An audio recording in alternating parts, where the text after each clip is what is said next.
يا خالتي كنت خدام، كنت نحرث، جيت. السلام عليكم وأسعد الله مساءكم. شوفوا واش لقى هذا الفلاح في الأرض تاعه الفلاحية بينما كان يحرث الأرض بالجرار. فجأة لقى حفرة كبيرة حديثة العهد، يعني محفورة جديدة، ومعاها جرة قديمة متكسرة، يعني جرة تعطين.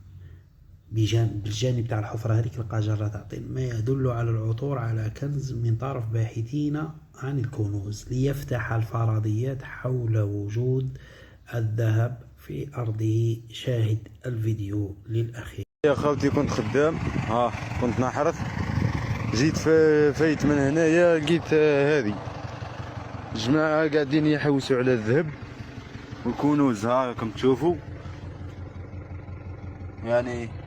والاثار تاع الحفر راهي جديده، ما عندهاش بزاف، واحد كي تكثر وتكثر واحد ال5 ايام. شوف واللي يقول لك ما كانش ذهب في الحوايج هذا والله غير كاين. هاي خاوتي القله اللي لقاوها، هاي الاثار نتاعها، هي هذه شوف،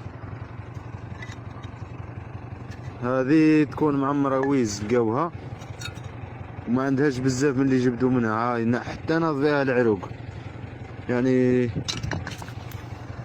انا راني صراحه محتاج واحد مختص في الامور هذو يجي ونديه للبلاصه هذه ونزيدو نجبدو ان شاء الله.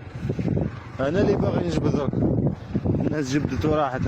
اثار، يعني هاي اثار كبيره راكم تشوفوا. شوف باش تقول لي ما كانش ذهب وما كانش، والله غير كاين. انا باش كي شفت هذه تطايش، راني بحذا الجبل، وجبل، وها هي القله تاع، يعني هذه يجي واحد يضرب الملاير منها، وانا يا دين الله راكم تشوفوا قاعد نتمرمد هنايا في الترابات. جيت فايت، هاكم تشوفوا فرشوها هنايا، مفرشها كاع. وهاي البلاصه هذه جبدوا منها، ومازال كاين خير عظيم في البلاصه هذه اللي راني فيها، اقسم بالله يا خالتي. هاي كاينه بلاصه لهي ثاني اشاره، وكاينه لهي ثاني اشاره، وهاي وحده، ولهي وحده، ولهي وحده، ولهي وحده. اقسم بالله يا خالتي غير راهي ملاير طايش هنايا. نحتاج واحد مختص في الامور هذه يتواصل معايا ونجيبو هنايا ونسترزقوا ونجبدوا الذهب.